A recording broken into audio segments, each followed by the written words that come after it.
Hace un momento le platicaba sobre lo que está ocurriendo en Israel. El ejército israelí confirmó la muerte de 2 altos cargos este sábado de Hamás en distintos ataques a lo largo del día. Estas fueron operaciones coordinadas entre las Fuerzas Armadas y la Agencia Interior de Inteligencia, el Shin Bet. Las fuerzas del aire atacaron y eliminaron al terrorista Muhammad Hussein Ali al-Mahmoud, que formaba parte de la autoridad ejecutiva de Hamás en Líbano y dirigió también actividades terroristas en Judea y Samaria, esto es en Cisjordania, informó el ejército sobre el primero de los ataques del que no se dieron más detalles. Para platicar, para que nos explique, como le adelantaba yo hace un momento, así de manera más pedagógica, que es bien importante saberlo, qué está ocurriendo en Líbano y cómo ha ido escalando este conflicto en Israel. Me da muchísimo gusto saludar, como cada mañana de sábado, a Arturo Magaña Duplancher, embajador de México y de Sonora para el mundo. Mi querido Arturo, qué gusto saludarte. Buenos días, ¿cómo te va? Jesús, qué gusto saludarte, pues efectivamente aquí comiéndome una coyota. Todavía tienes. Todavía, bueno, claro, por supuesto. Espero que te hayan gustado. Toda una dotación, imagínate nada más. No, hombre, me fascinan y por lo tanto ejerzo el cargo con humildad y entusiasmo. No, hombre, qué bárbaro, al contrario, para nosotros es un honor y espero que las tortillas... aquí hay un chef que se molesta, aquí hay un chef muy conocido, Arturo, que se molesta si les dicen tortillas o vaqueras, ¿eh? Ajá, se acuerdan entiendo que también así les puso Raúl Velasco, pero son tortillas de agua, así les dicen, pero tortillas bueno, de agua, ¿no? Pero son riquísimas, espero que te hayan gustado. No, deliciosas, por supuesto, y además cierto parecido con comidas libanesas y árabes, por cierto, ¿eh? A ver, mira, platícanos, ¿qué está pasando en el Líbano? ¿Este país se suma después a este conflicto? ¿Ya estaba? ¿Cómo están las cosas? Pues mira, Líbano es un país que ha sufrido por muchos años la conducta de sus vecinos y de la conformación también de su propia sociedad y gobierno. Es una sociedad que integra católicos, bueno, más bien cristianos maronitas, ¿no? No exactamente católicos, pero cristianos, chiitas y sunitas, que son las dos ramificaciones importantes del Islam, y por tanto su convivencia con Israel, por un lado, y con Irán y otros países vecinos por el otro, pues siempre le ha generado conflicto y le ha resultado muy difícil sobrevivir, ¿no? Por lo tanto, pues ha sufrido 3 invasiones israelíes desde los años 80, en el 82 la primera, en el 2006 la segunda, y me parece que estamos viendo cómo comienza la tercera. Lo cual es muy delicado, dadas las condiciones de enorme volatilidad por lo que va a pasar el lunes. El lunes se cumple un año, lo comentamos aquí en su momento, de este ataque de Hamás contra Israel. Cayó en sábado, de hecho.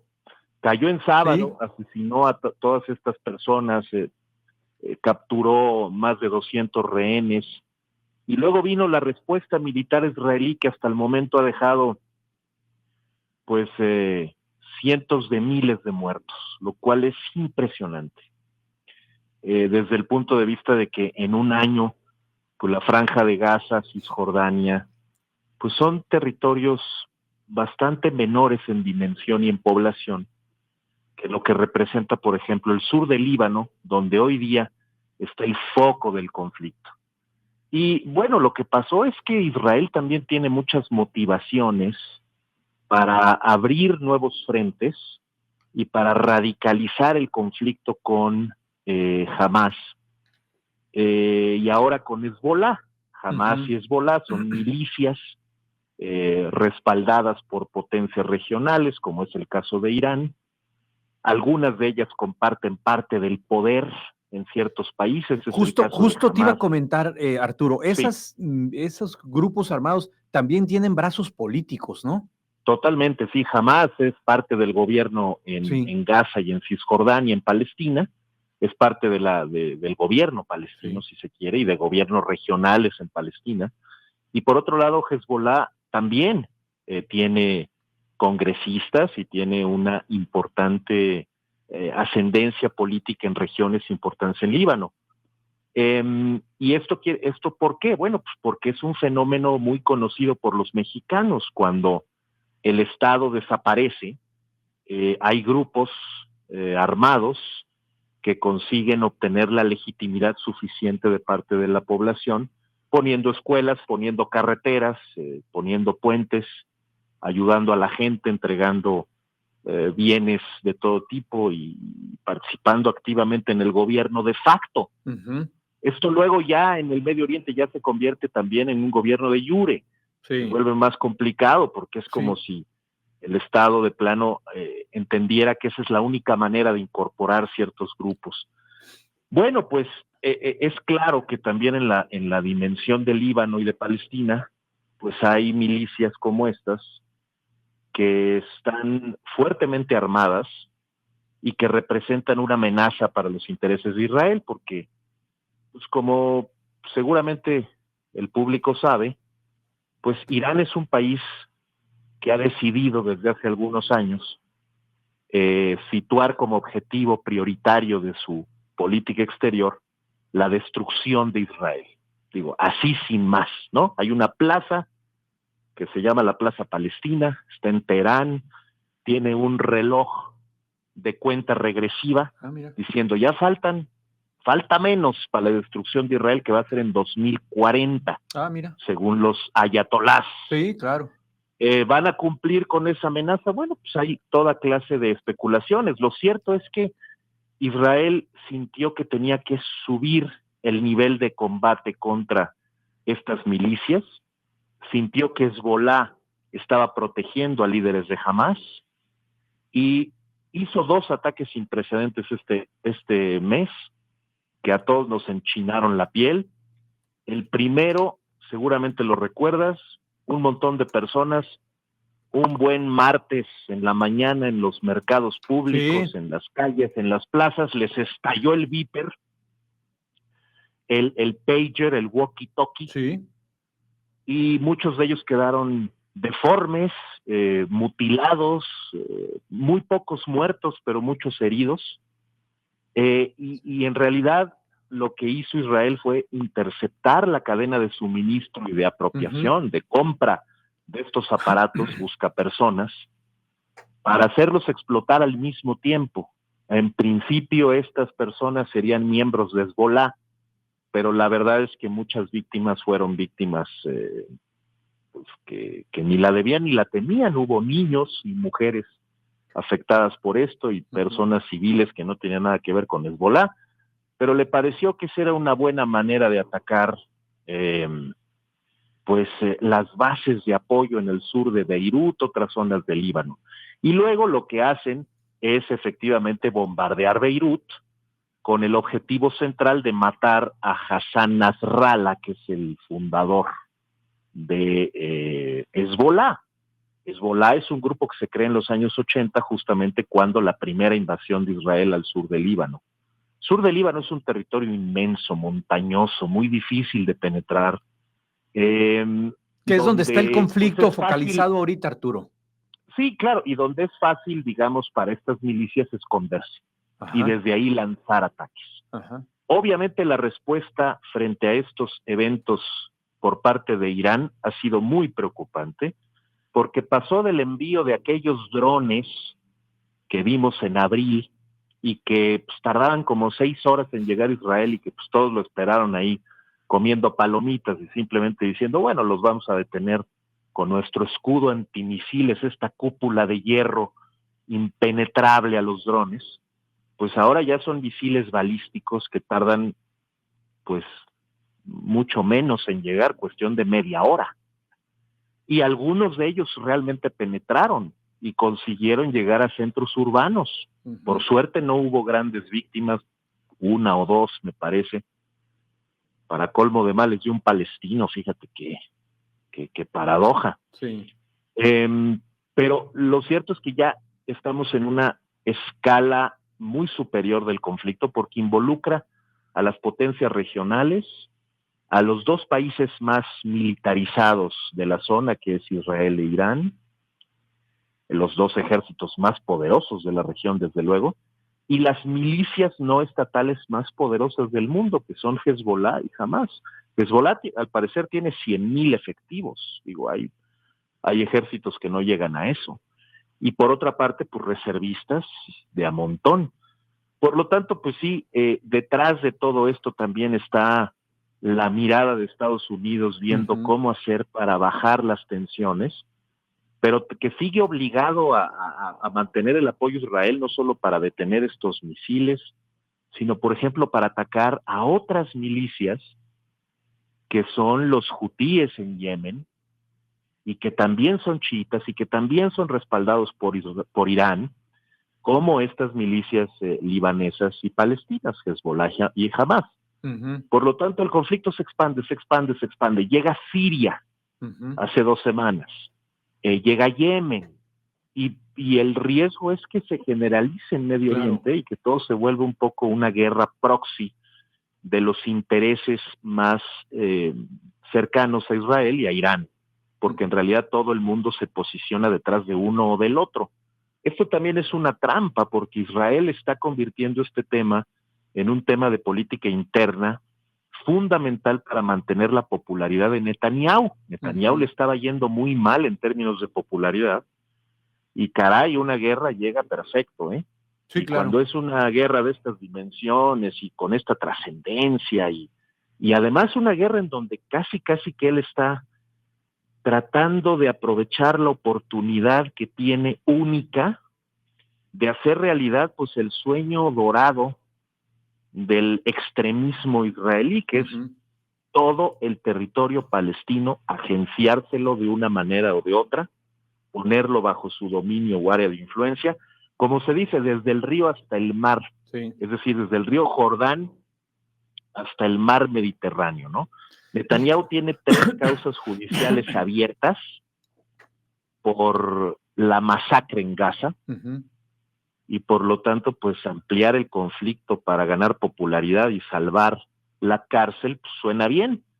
Y la verdad es que hasta ahora le ha venido funcionando, porque lo que pasó con el ataque de 200 misiles balísticos iraníes sobre Israel, pues hay que ver las imágenes del pavor que suscitó entre la población y de la sensación que hay de que en cualquier momento esto se sale de control con un bombardeo, por ejemplo, a instalaciones nucleares o otras instalaciones estratégicas que incluyen las petroleras. Ya lo estamos viendo en el precio del petróleo, ¿no? Arturo, te tengo que interrumpir porque me alcanzó el corte de la media hora. Claro, si quieres, le paramos tantito y regresamos ya nada más para cerrar con un par de minutos para cerrar tu comentario. Estoy conversando con Arturo Magaña Duplancher. Preguntarte, nos quedan 2 minutos, preguntarte ¿cómo observas el futuro inmediato en esta región de Líbano, Israel, la Franja de Gaza y demás? ¿Cómo observas el futuro inmediato? Que yo sé que dotes de pitonizo nunca has asumido, pero ¿qué piensas que puede ocurrir? Pues mira, se parece esto un poco al 79. Ajá. Había elecciones en Estados Unidos en noviembre, y en octubre hubo una sorpresa. ¿Cuál fue la sorpresa? Pues que un grupo de estudiantes iraníes asaltó la embajada de Estados Unidos en Teherán y capturó un montón de personas. Carter trabajó incansablemente para liberarlos, no lo consiguió, perdió las elecciones, ganó Reagan, y curiosamente el día de la toma de posesión de Reagan, los rehenes fueron liberados y devueltos a Estados Unidos. Obviamente hubo algún tipo de conversación entre Reagan y Khomeini. Pues aquí puede pasar algo semejante. La guerra no le beneficia para nada a Biden, no le beneficia a Kamala Harris, no le beneficia a los demócratas. De ahí su intención de incorporarse de algún modo en Yemen, porque sienten que están transmitiendo una imagen que no les beneficia a nivel electoral, y en cambio que esto le puede servir a Trump. ¿Es un favor que le está haciendo Netanyahu a Trump? Posiblemente. Vamos a ver si no en noviembre mágicamente se repliegan las actividades israelíes en Medio Oriente. Biden se desgañita diciéndole a Netanyahu: yo te he apoyado siempre, pero hay intereses mucho más sólidos y trascendentales que los coyunturales a nivel electoral. Yo creo que mucho de esto obedece también al momento político estadounidense, aprovechando el descuido o el hecho de que están en otra cosa, para sacar ventajas de lo que puede resultar ser apostar por uno u otro candidato. Creo que sí vamos a ver un mes en donde se va a expandir considerablemente la violencia y que los distintos potencias tendrían que estar buscando minimizar los daños, desescalar el conflicto y sobre todo convencer a Israel de que no es conveniente responder como podría responder a los ataques directos que envió Irán. Que la verdad es que sí hay un desnivel. Uno desde acá los ve muy equiparables, pero el gasto militar israelí es mucho más grande que el de Irán, la tecnología es mucho mayor y la capacidad de fuego y hacer daño también. Tan es así que tienen todos estos frentes abiertos y ahí siguen, ¿no? Sin mermar necesariamente su poder los israelíes. Ojalá que el Consejo de Seguridad también incluya medidas para desescalar, sobre todo apoyándose de Rusia y de China, que son pues las principales potencias que respaldan a Irán. Toca a todos bajarle 2 rayitas, pero hasta que no vengan las elecciones en Estados Unidos, eso no hay incentivos para bajar esas rayitas. Al contrario. Entonces, al contrario. Conforme se acerca noviembre, las rayitas van para arriba. Totalmente, o sea, estamos en la sorpresa de octubre. Vean una peli que se llama Argo, sobre la invasión a la embajada estadounidense en Teherán en el 79. Yo veo muchas cosas muy semejantes. Muy bien, Arturo, pues te agradezco muchísimo. Seguramente va a ser un tema que va a seguir dando muchísimo de qué hablar, como bien dices, por lo menos de aquí a noviembre, aunque es una región que inexplicablemente de manera milenaria siempre está en conflicto. ¿Dónde te leemos? ¿Dónde te podemos seguir, Arturo? Muchas gracias, Jesús, en @duplancher, @globalítica, y aquí nos escuchamos los sábados para dar seguimiento a estos temas con mucho gusto. Te agradezco muchísimo y en la medida de lo posible, si es que te quedan y si es que las estás ahí pichicateando, pues disfruta las coyotas y las tortillas y demás. No, pues es que hay que pichicatearlas para que alcancen y para que lleve yo en alto el nombre de Sonora. En Sonora decimos engüerarlas. Órale. Engüerarlas, es decir, ay, no quiero, espérate, me queda un pedacito y lo estoy engüerando, me la estoy comiendo despacito, ¿no? Así decimos. Así que síguelas engüerando. Así andamos, efectivamente. Te mando un abrazo y muchas gracias como siempre, pendientes de tus recomendaciones operísticas del fin de semana. Los cuentos de Hoffman hoy desde el Metropolitan Opera House. Bueno, y lo vas a tuitear, lo vas a poner en tus redes. Sí, señor. Ahí lo buscamos al rato. Gracias, un abrazo. Un abrazo, chao. Gracias, chao, igual.